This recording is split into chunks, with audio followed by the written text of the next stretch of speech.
बड़ी खबर आपको बता दें, इस वक्त झारखंड से मिल रही है। जेएमएम नेता नसरुल इस्लाम पर एफआईआर दर्ज की गई है। आपको बता दें कि पीएम मोदी पर आपत्तिजनक टिप्पणी करने का आरोप लगा है नजरुल पर, और ऐसे में देखिए किस तरीके से मुश्किलें उनकी बढ़ती हुई नजर आ रही है, क्योंकि जिस तरीके से टिप्पणी उन्होंने की, ऐसे में नसरुल इस्लाम बताए जा रहे हैं जेएमएम नेता हैं जिन पर एफआईआर दर्ज की गई है। उनकी तरफ से आपत्तिजनक टिप्पणी प्रधानमंत्री नरेंद्र मोदी पर की गई, जिसके बाद ये एफआईआर उन पर दर्ज की गई है।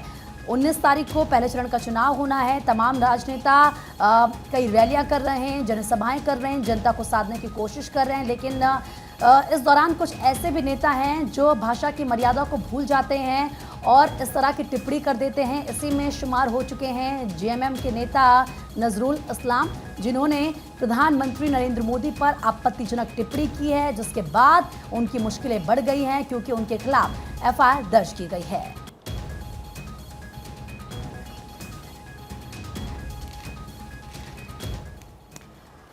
बढ़ते खबरों में आगे और अगली बड़ी खबर आपको बताते चले। कांग्रेस नेता राहुल गांधी का कर्नाटक दौरा। कर्नाटक में 2 जनसभाओं को संबोधित करेंगे राहुल गांधी।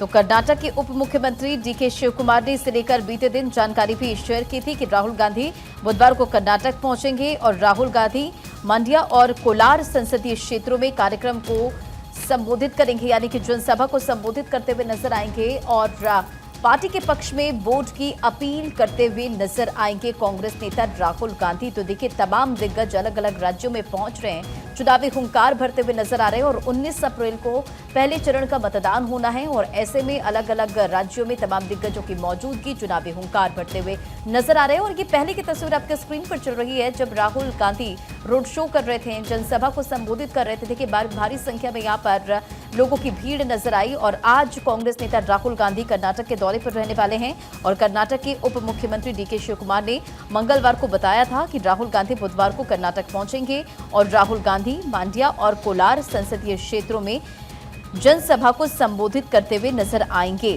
तो लोकसभा चुनाव की घोषणा के बाद कांग्रेस नेता राहुल गांधी का ये पहला कर्नाटक दौरा आज रहने वाला है।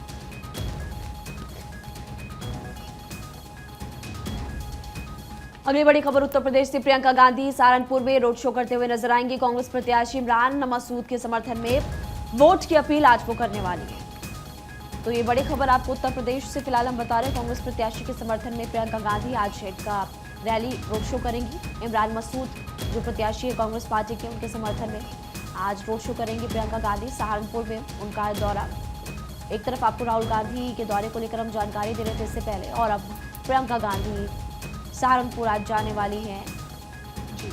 तो देखिए, सहारनपुर में मुकाबला बेहद टक्कर का देखने को मिल रहा है। अगर 3 बारी के चुनावों की बात करें तो तीनों बारी इमरान मसूद और साथ साथ में बीजेपी की तरफ से राघव लखनपाल मैदान में उतारे गए हैं और इस बार भी यानी कि तीसरी बार ये दोनों नेता आपस में चुनाव लड़ते हुए नजर आ रहे हैं। इस बीच इमरान मसूद के लिए कांग्रेस के प्रत्याशी के समर्थन में यानी कि आज रोड शो किया जाएगा। प्रियंका गांधी खुद सहारनपुर में इमरान मसूद के यहां पर समर्थन में रोड शो करती हुई नजर आने वाली है सहारनपुर में। आगे बढ़ते हुए आपको बता दें कि बीजेपी प्रत्याशी अजय मिश्र टेनी का वीडियो वायरल हुआ और ग्रामीणों को धमकी देने का यह वीडियो है जो कि अब जमकर वायरल हो रहा है। चुनाव प्रचार के दौरान धमकी देने का उनका वीडियो वायरल हो रहा है। उन्होंने धमकी दी। भारत 24 हालांकि वीडियो की पुष्टि नहीं करता है क्योंकि ये सोशल मीडिया पर वायरल हो रहा है, लेकिन इस वीडियो वायरल होने के बाद में कई सारे सवाल यहाँ पर खड़े किए जा रहे हैं और वो वीडियो भी फिलहाल आपकी स्क्रीन पर है। लखीमपुर खीरी से बीजेपी प्रत्याशी है अजय मिश्र और अब उनका ये वीडियो वायरल हो रहा है। ग्रामीणों को इसमें वो धमकी दे रहे हैं, ऐसा वीडियो में दिखाया जा रहा है। प्रचार के दौरान वो ग्रामीणों के बीच में मौजूद रहे जहां पर उनके द्वारा धमकी दी गई और ये वीडियो अब सोशल मीडिया पर जमकर वायरल हो रहा है, जिसके बाद कई सारे सवाल खड़े किए जा रहे हैं कि आखिरकार धमकी क्यों दी जा रही थी और ऐसा क्यों किया गया। हालांकि इस वीडियो की कोई आधिकारिक पुष्टि अभी तक नहीं हुई है, न ही भारत 24 इसकी पुष्टि करता है। चलिए आगे बढ़ते हैं, बात कुछ और खबरों की करते हैं। दिल्ली शराब घोटाले से जुड़ा मनी लॉन्ड्रिंग का पूरा मामला, ऐसे में सीएम केजरीवाल ने अपने शुगर लेवल की जांच की मांग की है और इस मांग को लेकर केजरीवाल ने कोर्ट में अर्जी दी है। अर्जी पर रावत एवेन्यू कोर्ट ने ईडी से बकायदा जवाब मांगा है। मामले की अगली सुनवाई अब 18 अप्रैल को होगी। अरविंद केजरीवाल क्योंकि डायबिटिक हैं, वो शुगर के पेशेंट हैं, ऐसे में आप समझिए कि कहीं ना कहीं उन्होंने इसको लेकर ये मांग की है कि वो अपने शुगर लेवल की जांच कराना चाहते हैं। अर्जी इसको लेकर कोर्ट में दायर की है और इसी को लेकर रावत रेवेन्यू कोर्ट ने ईडी से भी जवाब मांगा है। ये पूरा मामला एक तरफ अगर आप देखेंगे, आम आदमी पार्टी के तमाम नेता जो लगातार ये कह रहे हैं कि अरविंद केजरीवाल की तबीयत सही नहीं है, यानी कि उनके साथ जो बिहेवियर है, जो बर्ताव है, वो भी जेल में ठीक नहीं किया जा रहा है। दूसरी तरफ अब रावत रेवेन्यू कोर्ट ने ईडी से इसको लेकर जवाब मांग दिया है शुगर लेवल की जांच, क्योंकि उन्होंने कहा कि वो कराना चाहते हैं। अब देखना होगा इस पूरे मामले में आखिर क्या कुछ होता है। बढ़ते खबरों में आगे और सलमान खान के घर फायरिंग का मामला, दोनों आरोपियों को कोर्ट में पेश किया गया। कोर्ट ने आरोपियों को पुलिस रिमांड में भेजा है। आरोपियों को 25 अप्रैल तक पुलिस रिमांड में भेजा गया और अखबारों में भी इस खबर का जिक्र है। बॉलीवुड अभिनेता सलमान खान के घर फायरिंग करने वाले दोनों आरोपियों को पुलिस मुंबई ले आ चुकी है और क्राइम ब्रांच की टीम ने दोनों आरोपियों को अदालत में पेश किया, जहां से कोर्ट ने उन्हें 10 दिन की पुलिस कस्टडी में भेज दिया है। और पूछताछ के दौरान सभी को इंतजार है कि कोई बड़ा खुलासा हो सकता है, क्योंकि देखिए जिस तरह से पूरा मामला सामने आया और सलमान खान को कई बार धमकी मिल चुकी है। हालांकि अब जो दोनों आरोपी है पुलिस कस्टडी में है, 10 दिन के रिमांड पर हैं और Mumbai police crime branch team ने लॉरेंस बिश्नोई गैंग के 2 आरोपियों को गुजरात के भुज से गिरफ्तार किया है, जहां से क्राइम ब्रांच की टीम उन्हें ट्रांजिट रिमांड पर मुंबई ले आई है और पुलिस ने दोनों आरोपियों को मुंबई की एक अदालत में पेश किया। साथ ही पुलिस ने दोनों आरोपियों पर दर्ज की एफआईआर में आईपीसी की धारा 120B को भी जोड़ दिया है। मामले की जांच के लिए पुलिस ने 12 टीमें बनाई हैं। लगातार इस पूरे मामले को लेकर जांच पड़ताल की जा रही है। अलग अलग टास्क जो है वो इन टीमों को सौंपा गया है, क्योंकि 12 टीमें बनाई गई और ये 12 टीमें लगातार जांच कर रही है। साथ ही पुलिस ने ये भी जानकारी दी है कि अभिनेता के घर फायरिंग की घटना के बाद अनमोल बिश्नोई नाम के एक शख्स ने सोशल मीडिया प्लेटफॉर्म पर इस बात को कबूला कि ये फायरिंग जो है वो लॉरेंस बिश्नोई की तरफ से कराई गई है। हालांकि देखिए तस्वीरें सामने आई और इस पूरे मामले को लेकर जांच पड़ताल की जा रही है। आगे बढ़ते 19 अप्रैल को पहले चरण की वोटिंग और अंतरराष्ट्रीय सीमाएं सील होगी। उत्तराखंड की बात करें तो 12 पोलिंग पार्टियां मतदान केंद्रों के लिए रवाना हो गई। आज सघन जांच अभियान फिलहाल चलाया जाएगा। तो ये लगातार हम आपको बता रहे हैं कि फर्स्ट फेज में 19 अप्रैल को वोटिंग होने वाली है और इसको लेकर अब तैयारियां पूरी कर ली गई है। चुनावी शोर थमता हुआ नजर आया। सभी प्रत्याशियों ने आपने देखा कि जोर आजमाइश की। तमाम बड़े नेता भारतीय जनता पार्टी के हो या कांग्रेस पार्टी के हो या अन्य दल जो फिलहाल चुनाव लड़ रहे हैं, उनके बड़े बड़े नेता प्रत्याशियों के पक्ष में वोट की अपील करते हुए नजर आए थे। ये खबर आपको फिलहाल हम उत्तराखंड से बता रहे हैं। आज सघन जांच अभियान चलाया जाएगा। पोलिंग पार्टियां रवाना हो चुकी है। सुरक्षा के लिहाज से कड़े इंतजाम किए गए हैं। जो संवेदनशील बूथ है उनमें और ज्यादा आपको नजर आएगा कि तैयारियां पूरी तरह से की गई है। कुछ पोलिंग स्टेशन उनको सजाया गया है। महिलाओं के लिए विशेष पोलिंग स्टेशन है। इसके अलावा बुजुर्गों के लिए भी यहाँ पर कुछ जगहों पर हमने देखा कि स्टेशन खास तौर पर सजाए गए। और सबसे बड़ी बात कि युवाओं को प्रेरित लगातार किया गया कि आप वोट करने के लिए आए। तो ये फिलहाल तैयारियां पूरी है और 19 अप्रैल को पहले चरण पर मतदान होगा। अगली खबर का रुख करते हैं। देश के चुनावी इतिहास में सबसे कम सीटों पर कांग्रेस लड़ रही है। अभी तक 272 उम्मीदवारों के नामों का ऐलान कांग्रेस के द्वारा किया गया है। अब इनमें से कुछ सीटों पर उम्मीदवारों का ऐलान होना बाकी बताया जा रहा है और इसी को लेकर सवाल भी खड़े किए जा रहे हैं कि कांग्रेस ने अब तक अपने सभी उम्मीदवारों के नामों का ऐलान क्यों नहीं किया है। 19 तारीख को पहले चरण के लिए मतदान होना है और ऐसे में अभी तक 272 उम्मीदवारों के नामों का ऐलान किया गया है और ये कहा जा रहा है कि इतिहास में ये सबसे कम सीटें हैं जिनके ऊपर इस बार कांग्रेस पार्टी चुनाव लड़ने जा रही है और कई सारे उम्मीदवारों का नाम ऐलान अभी बाकी है। और चलिए आगे बढ़ते हैं। बात कुछ और खबरों की। डबल इंजन की सरकार में बैकफुट पर नक्सली। 3 महीने में ही टूटी है नक्सलियों की कमर। अब तक 80 नक्सली मारे गए। केंद्र और राज्य सरकार के समन्वय से तेज हुआ अभियान। 80 नक्सलियों के मारे जाने से किस तरीके से जो जवान हैं वो उत्साहित हैं। जाहिर सी बात है, ये कह सकते हैं कि एक बड़ी कामयाबी यहाँ पर सुरक्षा बलों को मिली है। नक्सली क्योंकि कई बार घात लगाकर हमने देखा है कि सुरक्षा बलों पर हमला कर देते हैं, जान माल का नुकसान होता है। ऐसे में नक्सलियों की कमर तोड़कर रहेंगे। ये आप सुनिए, गृह मंत्री अमित शाह की तरफ से भी स्पष्ट क्लियर पहले भी कहा गया है। इतना ही नहीं, ये भी गृह मंत्री की तरफ से कहा गया कि नक्सलवाद को खत्म करने के लिए हम संकल्पित हैं। बढ़ते खबरों में आगे और अगली बड़ी खबर आपको बताते चले, प्रधानमंत्री नरेंद्र मोदी ने रामनवमी की बधाई दी है देशवासियों को। भगवान श्री राम के जन्मोत्सव रामनवमी की शुभकामनाएं। प्रधानमंत्री नरेंद्र मोदी ने सोशल मीडिया प्लेटफॉर्म एक्स पर यह पोस्ट शेयर किया है। प्रभु श्री राम भारतीयों के रोम रोम में रचे बसे हैं, पीएम नरेंद्र मोदी ने कहा है। और प्रभु श्री राम के चरणों में नमन और वंदन प्रधानमंत्री नरेंद्र मोदी ने कहा है। पीएम मोदी ने लिखा है कि मुझे पूर्ण विश्वास है कि मर्यादा पुरुषोत्तम भगवान श्री राम का जीवन और उनके आदर्श विकसित भारत के निर्माण के लिए सशक्त आधार बनेंगे। उनका आशीर्वाद आत्मनिर्भर भारत के संकल्प को नई ऊर्जा प्रदान करेगा। प्रभु श्री राम के चरणों में कोटि कोटि नमन और वंदन। इससे पहले एक ट्वीट किया है, प्रभु श्री राम भारतीय जनमानस के रोम रोम में रचे बसे हैं, अंतर मन में समाहित है। भव्य राम मंदिर की प्रथम रामनवमी का यह अवसर उन असंख्य राम भक्तों और संत महात्माओं को स्मरण और नमन करने का भी है, जिन्होंने अपना पूरा जीवन राम मंदिर के निर्माण के लिए समर्पित कर दिया। एक और ट्वीट एक्स पर पोस्ट किया है और उसमें भी ये लिखते हुए नजर आए प्रधानमंत्री नरेंद्र मोदी कि पहली रामनवमी जब अयोध्या के भव्य दिव्य राम मंदिर में हमारे रामलला विराजमान हो चुके हैं। रामनवमी के इस उत्सव में आज अयोध्या एक अप्रतिम आनंद है। 5 शताब्दियों की प्रतीक्षा के बाद आज हमें ये रामनवमी अयोध्या में इस तरह मनाने का सौभाग्य मिल रहा है। तस्वीरें भी आपको दिखा रहे हैं, उसी के साथ साथ प्रधानमंत्री मोदी का एक्स पर पोस्ट भी आपकी टीवी स्क्रीन पर। और पीएम मोदी ने लिखा है कि देशवासियों की इतने वर्षों की कठिन तपस्या, त्याग और बलिदान का सुफल यही है। तो पीएम मोदी की तरफ से एक्स पर फिलहाल अब तक 3 पोस्ट किए गए हैं, जिसमें रामनवमी को लेकर देशवासियों को शुभकामनाएं देते हुए नजर आए और वर्षों की कठिन तपस्या, त्याग, बलिदान का सुफल बताते हुए एक्स पर प्रधानमंत्री मोदी फिलहाल नजर आ रहे हैं।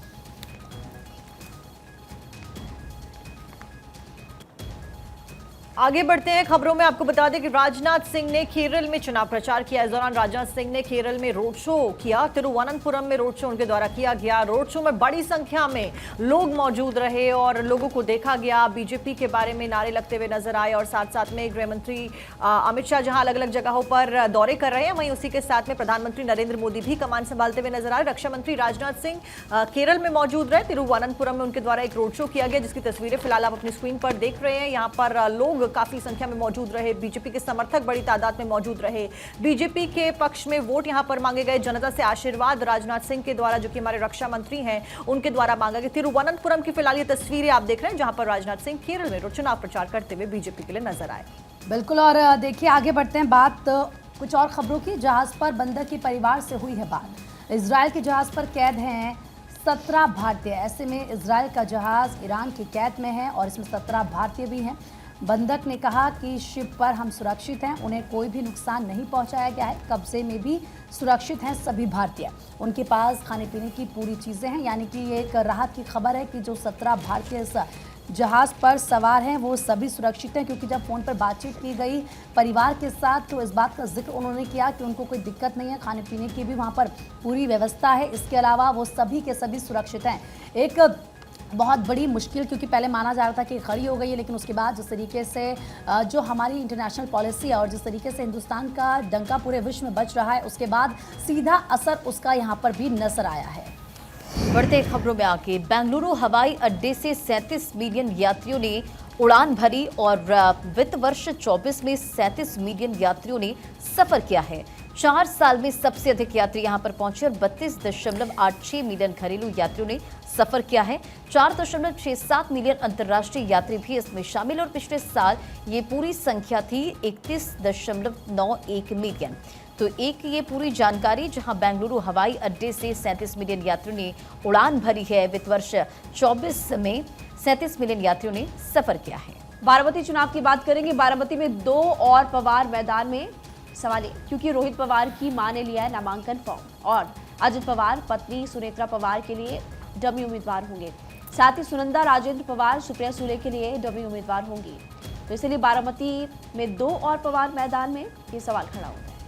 आगे बढ़ते हुए अगली खबर, 40 किलोग्राम नशीला पदार्थ जब्त किया गया है। भारतीय नौसेना ने अरब सागर से इस नशीले पदार्थ को जब्त किया है। अरब सागर में संदिग्ध बोट से इस नशीले पदार्थ को जब्त किया गया। एक बड़ी कार्रवाई की गई है। ऑपरेशन क्रिम्सन बाराकुडा के तहत ये कार्रवाई की गई है। एक नौका से नशीला पदार्थ जब्त किया गया है और ये बड़ी सफलता फिलहाल हाथ लगी है। नशीला पदार्थ जब्त कर लिया गया है। ऑपरेशन का नाम था क्रिम्सन बाराकुडा, जिसके तहत ये कार्रवाई की गई है और ये बड़ी सफलता। नशीला पदार्थ कहां से आया, कहां भेजा जा रहा था, ये फिलहाल बड़े सवाल है जिनके ऊपर इन्वेस्टिगेट लगातार फिलहाल किया जा रहा है। और चलिए बात रामनवमी की कर लेते हैं, क्योंकि देश भर में आज मनाई जाएगी रामनवमी और रामनवमी को लेकर हालांकि अलर्ट भी जारी किया गया है। आज कई जगह पर रामनवमी को लेकर जुलूस भी निकलेंगे। पश्चिम बंगाल में हाई अलर्ट पर पुलिस है, क्योंकि आज रामनवमी है और ऐसे में बहुत ही हर्षोल्लास के साथ रामनवमी का ये दिन, ये त्यौहार मनाया जा रहा है। जुलूस भी कई राज्यों में निकाली जाएगी, जिसको लेकर पुलिस की तरफ से पूरी तैयारी की गई है। खासतौर पर अगर बात पश्चिम बंगाल की करें, क्योंकि हम अक्सर देखते हैं कि जब भी इस तरीके से कोई धार्मिक जुलूस खास तौर पर हिंदू त्योहारों को लेकर वहाँ पर निकलता है तो कभी स्थिति वहाँ पर भगदड़ की हो जाती है, या फिर जो तस्वीरें वहाँ से सामने आती हैं उन्हें अपने आप पे तमाम सवाल खड़े कर देती है। पुलिस प्रशासन पर सवाल खड़े कर देती है और इसीलिए कहा जा रहा है कि पुलिस पहले से अलर्ट है कि कोई भी वहाँ पर हुड़दंग ना हो। बिल्कुल, तो सुरक्षा व्यवस्था के पुख्ता इंतजाम और रामनवमी पर 5000 जुलूस निकालने की तैयारी है। हिंदू जागरण मंच जुलूस निकालने की तैयारी में है, इसे लेकर पूरी तैयारी कर ली गई है। पश्चिम बंगाल में पुलिस अलर्ट मोड पर है। हिंसा फैलाने वालों को ममता बनर्जी की चेतावनी। ममता बनर्जी ने शांति बनाए रखने की अपील की है। तो देखिए, आज देश भर में रामनवमी की धूम है और जुलूस के मद्देनजर सुरक्षा व्यवस्था के पुख्ता इंतजाम किए गए। रामनवमी पर 5000 जुलूस निकालने की तैयारी है। हिंदू जागरण मंच जुलूस निकालने की तैयारी में है और ऐसे में पश्चिम बंगाल में हाई अलर्ट पुलिस की तरफ से और हिंसा फैलाने वालों को ममता बनर्जी ने चेतावनी दी है। शांति बनाए रखने की अपील ममता बनर्जी की तरफ से। कलकत्ता हाईकोर्ट ने ममता सरकार की अर्जी को ठुकराया। शोभा यात्रा पर प्रतिबंध लगाने की अर्जी थी, उसको ठुकराया। कोर्ट ने तर्क दिया कि यह जनता का अधिकार है, जनता ऐसा कर सकती है और साथ ही सरकार की अपील स्वीकार नहीं की जा सकती कोर्ट की तरफ से। फिलहाल जब अर्जी को ठुकराया गया तो ये वाली टिप्पणी की गई। आगे बढ़ते हुए आपको बता दें अगली खबर क्या कुछ है। आयरलैंड में भारत के राजदूत को हटाएं, कांग्रेस ने सरकार के सामने ये डिमांड रख दी है। दरअसल कांग्रेस ने राजदूत पर भेदभाव का आरोप लगाया है और ये कहा है कि राजदूत को हटाया जाए आयरलैंड से। बीजेपी पदाधिकारी के रूप में काम करने का ये बड़ा आरोप कांग्रेस के द्वारा लगाया गया और देखिए वो पोस्ट भी आप देख रहे हैं जिसमें आरोप फिलहाल लगाए गए हैं। तो फिलहाल इसके ऊपर लगातार सवाल भी खड़े किए जा रहे हैं। आयरलैंड में भारत के राजदूत को हटाए जाने की डिमांड कांग्रेस पार्टी ने सामने रख दी है। आगे बढ़ते हैं। अमेठी से भी क्या चुनाव लड़ेंगे राहुल गांधी, ये बड़ा सवाल है। दरअसल 27 अप्रैल को अमेठी से नामांकन कर सकते हैं, ऐसी खबरें मिल रही हैं। इस सीट पर 26 अप्रैल से 3 मई तक नामांकन होंगे। बीजेपी से स्मृति ईरानी यहाँ से उम्मीदवार हैं और सांसद भी हैं। पिछली बार राहुल गांधी को उन्होंने हराया था, उनकी जीत दर्ज हुई थी। उसके बाद आप देखिए किस तरीके से राहुल गांधी की तरफ से वायनाड से भी चुनाव लड़ा गया। वायनाड से उनको जीत हासिल हुई। इस वक्त वो वायनाड से सांसद हैं। वायनाड से हालांकि वो इलेक्शन तो लड़ ही रहे हैं, लेकिन अब खबर यह है कि क्या अमेठी से भी वो चुनाव लड़ सकते हैं। स्मृति ईरानी को क्या वो टक्कर देंगे। हालांकि स्मृति ईरानी लगातार जनता के बीच में रही हैं, जिस तरीके से उनकी तरफ से तमाम बयान सामने आए। उन्होंने अमेठी की जनता के लिए बहुत कुछ किया है और अमेठी की जनता के बीच में वो हमेशा मौजूद रहती हैं। लेकिन राहुल गांधी क्या अमेठी से भी चुनाव लड़ेंगे, ये देखना होगा। खबरों में बढ़ेंगे आगे। डोनर रिसीवर बता रहे अंग तस्करी का सच। दलाल ने बांग्लादेश में 7 महीने में 50 किडनी खरीदी और 50 किडनी मजदूरों से 2-2 लाख में खरीदी है।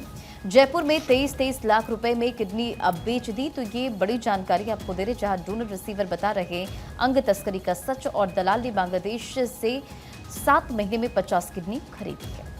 देखिए, वीवीपैट वेरिफिकेशन का मामला, प्रशांत भूषण ने दिया जर्मनी के नियम का हवाला और कहा कि स्लिप बैलेट बॉक्स में डाली जानी चाहिए और जर्मनी में यही वाला नियम है। सुप्रीम कोर्ट ने इस पर क्या टिप्पणी की वो भी आपको बताते हैं। सुप्रीम कोर्ट ने कहा कि वहाँ के एग्जाम्पल यहाँ नहीं चलते हैं, यहाँ की व्यवस्थाएं अलग है, यहाँ पर रूल और रेगुलेशंस अलग है, तो इसलिए आप जर्मनी का एग्जाम्पल नहीं दे सकते। आगे बढ़ते हुए बात दिल्ली से खबर की। दिल्ली एलजी का अरविंद केजरीवाल को एक ओपन लेटर सामने आया जिसमें उन्होंने लिखा कि तिहाड़ में बंद अरविंद केजरीवाल के ऊपर ये लेटर लिखा गया। उन्होंने कहा कि आपके मंत्री गलती के लिए अधिकारियों को दोषी ठहरा रहे हैं।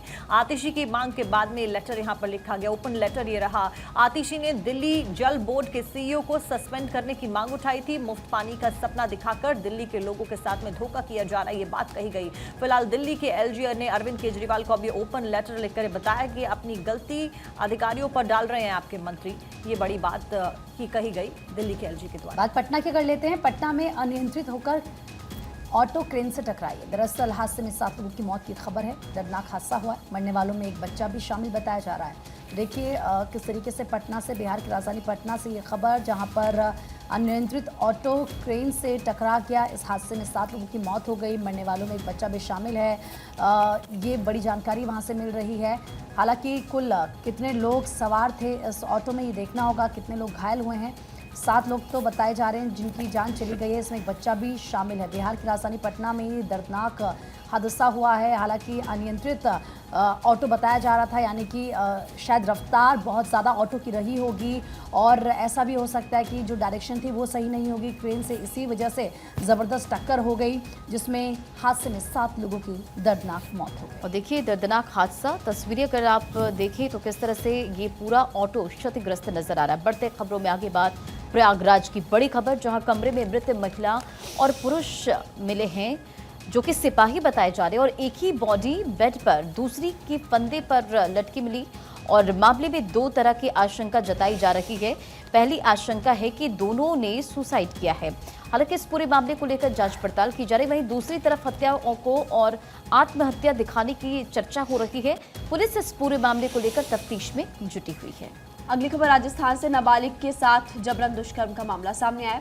राजस्थान के अलवर का ये पूरा मामला, जहां पर नाबालिग लड़की का अपहरण किया गया। पीड़िता के स्वजन ने आत्महत्या करने की चेतावनी फिलहाल दी है और पैर ठीक करवाने के लिए बाजार पीड़िता गई थी, जिसके दौरान ये दुष्कर्म की जो मामला है सामने आया। जबरन निकाह किया गया, ऐसी खबरें फिलहाल मिल रही है। हालांकि जो पीड़िता के परिवार वाले हैं उन्होंने आत्महत्या करने की चेतावनी फिलहाल दी है कि कड़ी से कड़ी कार्रवाई होनी चाहिए, दोषियों को बख्शा नहीं जाना चाहिए, ये वो मांग कर रहे हैं। आगे बढ़ते हैं। अस्त्र मार्क 2 मिसाइल का परीक्षण जल्द। 120 से 130 किलोमीटर की मारक क्षमता है इस मिसाइल की। अस्त्र मार्क 2 इसका नाम है, जो मिसाइल दुश्मनों के छक्के छुड़ाने वाली है। अस्त्र मार्क 2 का मित्र देशों को निर्यात भी किया जाएगा। तेजस लड़ाकू विमान अस्त्र मार्क 1 मिसाइल से लैस है। तो कुल मिलाकर यहां पर शक्ति में भारत की इजाफा और जल्द इसका परीक्षण भी किया जाएगा।